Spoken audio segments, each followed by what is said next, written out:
अफरीदी साहब ने एकदम 20 लाख के बजाय 40 लाख लोगों की बात की है कि वो सड़कों पर निकलेंगे और एहतजाज करेंगे। ये सब कुछ देखिए, गुस्सा अपनी जगह, लेकिन इतना बड़ा नंबर कोट करना अब आप नहीं समझते बड़ा मुश्किल होगा, पीटीआई के लिए चैलेंजिंग होगा?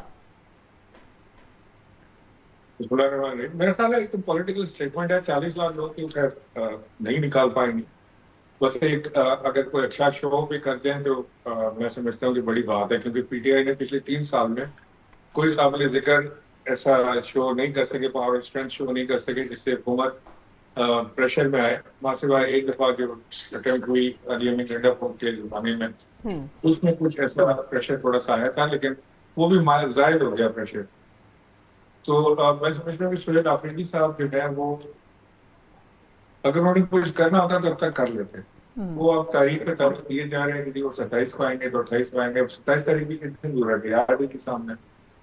मेरा ख्याल है कि रास्ता जो है वो जोर जबरदस्ती और ये सारा कुछ पीटीआई ने देख लिया है।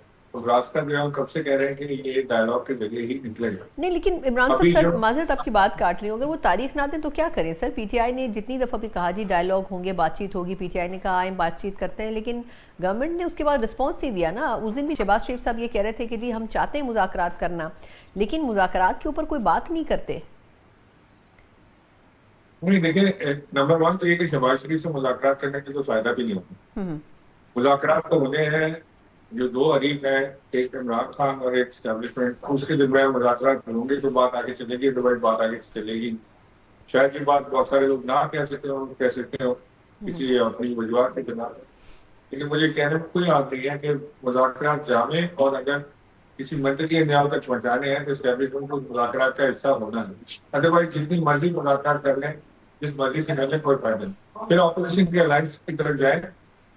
अगर मुज़ाकरात नहीं मिलते तो अपोजिशन के अलायंस की तरफ जाए, मौलाना फजल रहमान को बनाए, जमात इस्लामी को लेकर आए, खुद बैठे और दीगर जमातें में उनको साथ मिला के कोशिश करें। लेकिन 3 साल में मैं समझता हूँ कि जो सबसे ज्यादा तकलीफ होती है वो इमरान खान में होती है, और उनके दीगर साथी गए हुए हैं। और जो बाहर बैठ के बयान देते रहते हैं वैसे की कैसी कर देंगे, हम फला कर देंगे, हमारी रेड लाइन आ गई, फलाना हो गया, डेड लाइन आ गई, और हर कॉल को कहते हैं कि जी ये हमारी फाइनल कॉल है। मेरा ख्याल है कि वो पीटीआई के लिए बड़ा नुकसान है और इमरान खान के लिए सबसे ज्यादा नुकसान। अच्छा, आपके ख्याल में सर ये जो सुप्रीम कोर्ट ने ऑर्डर दिया, इसके ऊपर लग रहा था रात गए तक कि अमल होगा, जिस दिन ये फैसला हुआ 2 दिन तक वेट किया गया, लेकिन फिर अचानक ही फैसला तब्दील हो गया और सुनने में आया कि नवाज शरीफ साहब ने शिफा हॉस्पिटल जाने की इजाज़त नहीं दी। आपको लगता है इतनी सादी सी बात होगी ये? नहीं, नवाज शरीफ साहब पता नहीं इन्होंने इजाजत दी थी या नहीं दी थी, उनसे इजाजत मांगी किसने, और वो है कौन इजाजत देने वाले? इजाजत तो सुप्रीम कोर्ट ने दी थी ना।